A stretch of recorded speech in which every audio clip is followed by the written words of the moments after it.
style, art, appearance, the pardon me, the visual element of having a branding, you know. We all know it kind of matters. We also all, I think, don't want to be corporate with it. We don't want to, we want to match our personal ideas with something saleable. And I think some of us just throw it out there and hope it sticks, and some of us do reading and try and figure stuff out. But it's a really difficult thing, I think. It doesn't come natural necessarily, I think with making pedals, anything like this, there are so many different types of art coming together that being an expert in all of them, I mean, that's going to be a rare thing. I'm good at a few, I'm not an expert.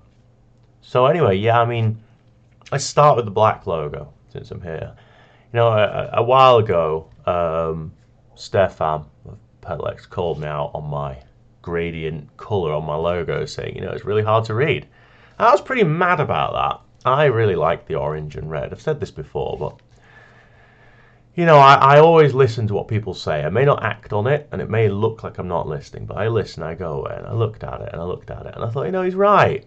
I like the colours, but they're meaningless. They don't reflect anything I'm particularly doing. And it's a tiny thing here, and I feel like that creates a jarring contradiction. It's like buying a curry and having it taste of ice cream. I mean, you can if you want, but it's just going to be weird. So I remember chocolate carrots, I think it was chocolate flavoured carrots. That didn't last.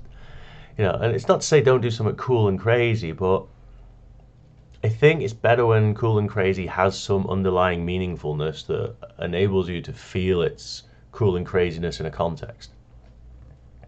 And so I went away and I thought, the purpose of a logo isn't necessarily to be artistic, actually. All these beautiful artistic colors. The purpose of a logo is to be a symbol, a flag of what you're trying to do. It's a way of saying, I am easily identifiable, and it fits with people's expectations in so much as, it's meaningful. If I speak these sentences to you, I use words. If I wanted to express what I'm thinking using gibberish and go, you just turn off because it's pointless. It's not artistic, it's dumb. So the black logo, oh, pardon me.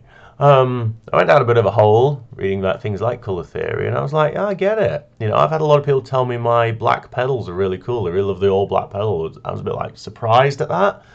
And then you sort of go into it a bit more and you go, no, I get it. They look premium, they look professional, and I'm making a pedal that I claim is premium, advanced, high technology. There's a lot of science gone into it, and it's nice when that marries up and reflects. And so that's why the black logo. It's as simple as that. I thought, it's easier to read. It is symbolic of a thing I love. Mostly I just wear black clothes anyway. When I'm not pink and bright, I'm one or the other.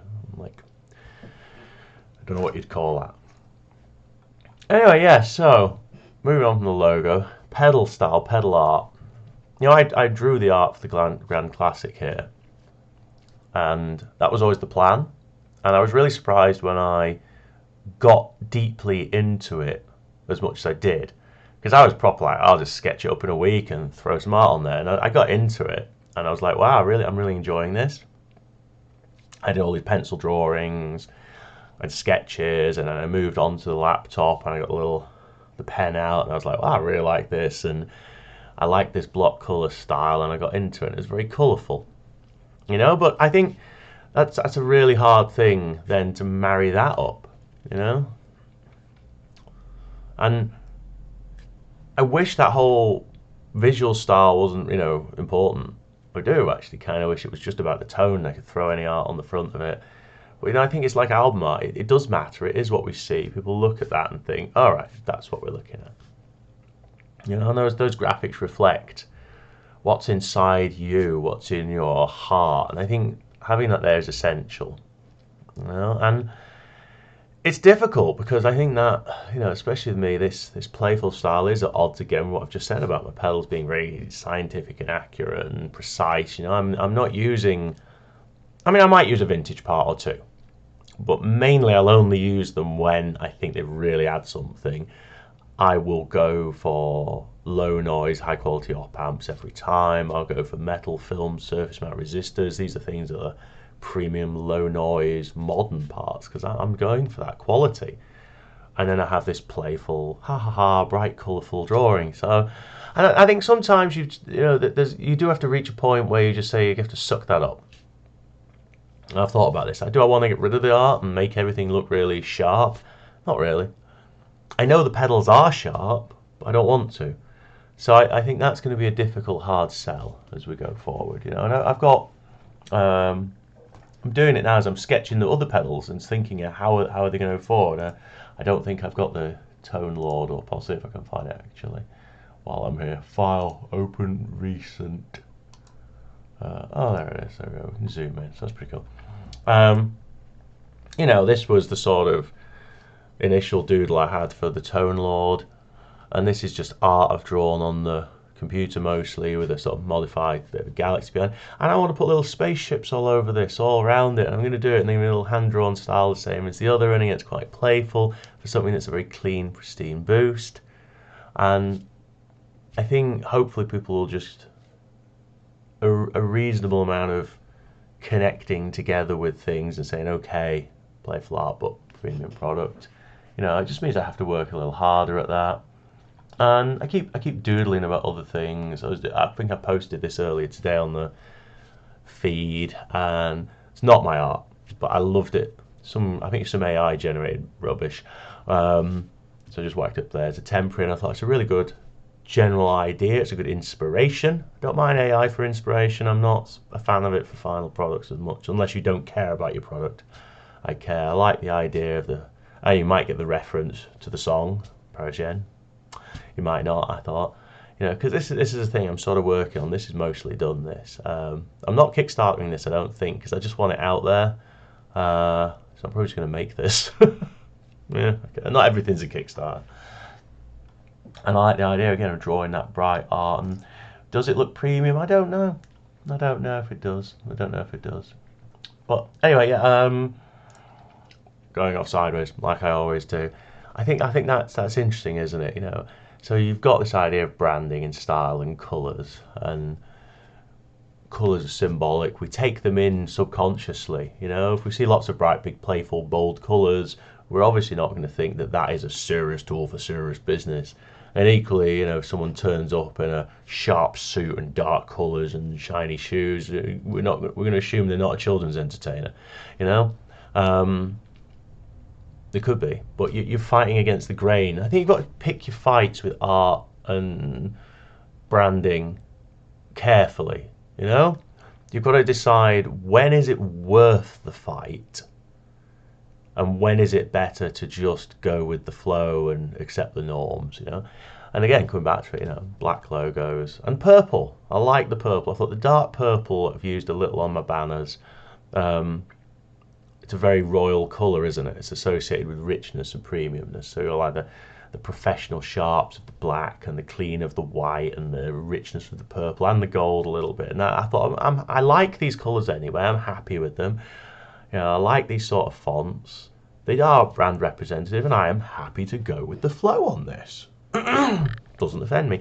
But then, yeah, let's say coming back to this art, I'm not happy to go with the flow on this at all. You know, this is a sticking point. I want to draw the art. I like it. I think it's important. You know, and it just means I have to work harder to convey the message that, you know, we're having a fun, playful look with a very serious inner core. You know, and it's the same with names. You know, like pedal names.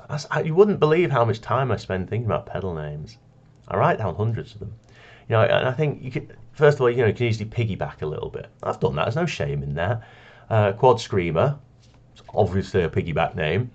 And, you know, it gives you a bonus because it helps people understand what you've made. They think, oh, it's a kind of screamery pedal. It's going to sound a bit like that. But then it also loses the originality, which is like, again, am I willing to pay that price? Maybe, but then it also traps you in a rut, and I don't like that price. Then people coming up to you saying, but I don't like that type of pedal, so I'm not even going to try it.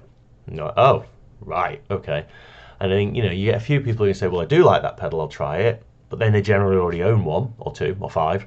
And you get people who don't like it won't try it, and I think, well, yeah, you've kind of created a rut for yourself there. It's one of those things, it's a bit like cover versions for bands, isn't it? It looks really good, you get a load of crowd clapping, everyone loves you for doing the cover versions, yeah, and it actually kind of makes it harder to sell your own songs. So you kind of, I think it's a little like that. So I'm trying to try. I think I'm going to try and push away from that. Then could go with a random super cool name. Grand Classic is a bit like that. I think it deserves it. It's not random. It is a grand classic. It's a truly grand classic pedal with years of effort. But I think if you overuse that, it ends up a bit like you could run the wow factor could run off. The Super Turbo 9000 Otron. After a while, it just comes like eating sweets for breakfast. It's like, might be fun one time, Christmas Day, nom nom chocolate for breakfast. But honestly, if you had to do that every day, it'd be like, no, I'm done. So, again, names like, do you want piggyback? Maybe, maybe not. Maybe at the beginning a little, then give it up. Do you want crazy names? Maybe, maybe not. Again, don't know how much. And I think after that you try and get meaningful names, and I think that's. I'm not set on this name here, by the way. I'm just playing with names. I think earlier today I was thinking quantum. I like the word quantum, and I thought, what's quantum about it? It's just a name. It's not actually that quantum, is it? I mean, it kind of is, but only it's a cheat because MOSFETs are quantum tunneling devices. It's just what they are. It's not as clever as it sounds, and I think, is this a piggyback name? Is this a bit of a reference to a certain thing, or is it just a reference to a particular kind of tonality and sound? Does it give a sense of premiumness? Certainly Paris is a premium place. I think I like it. I think I'd like to draw that image. And I think I like where I'm going with this pedal. Obviously, it's an evolution of the other pedal that I've made, the Screamery pedal, the quad pedal. But some of the things on it I haven't really tried out yet. So we'll see where we go. But yeah, I mean, that was it. That was more or less the whole video. It was just discuss branding and colours, and when it's good to go with the flow and fit people's expectations, and when it's good to say I'm going to disrupt it. And I suppose my take home of this is you can go around saying, I'm just going to go from my gut. I think 99% of the time when people say that, me included, what we really mean is, I don't want to do the research. I don't want to find out I'm wrong. I don't want to be challenged. I just want to do what I want to do. I think that's a pretty pompous thing to say. That's a bit arrogant, it's conceited, and when you fail after doing that, I think you kind of deserve it. So I think all good art exists in context. Making crazy, wild pictures and images and things that have no meaning whatsoever, have no context and no nothing. I mean, is that art? I mean, I'm not sure it is. That's like calling an avalanche art. It fell down the mountain in a particular chaotic, amazing way and was beautiful. Well, yeah, but it's not art, really, is it? I think there needs to be some intent, some effort, some purpose behind a thing, some goal, some meaning. Define that how you will. And I think, yeah, so to me, I will read colour theory, I will read font theory. It doesn't mean I'll necessarily just follow them mindlessly, but understanding that, people tend to use the colour red for things with urgency. Well, actually, that makes sense. Fire extinguishers, urgent. Postal service, urgent. I suppose they do. And then saying, well, I could use that colour representatively of an urgent thing, or I could go against the grain and use it when it's not, but I'm choosing. And I think that's the important bit, is that you're choosing to work against or for or with or whatever. So yeah, we'll see. But I hope you all enjoy the new branding. I hope you enjoy the new art I'm going to try and put on these pedals. And If you don't, sod you.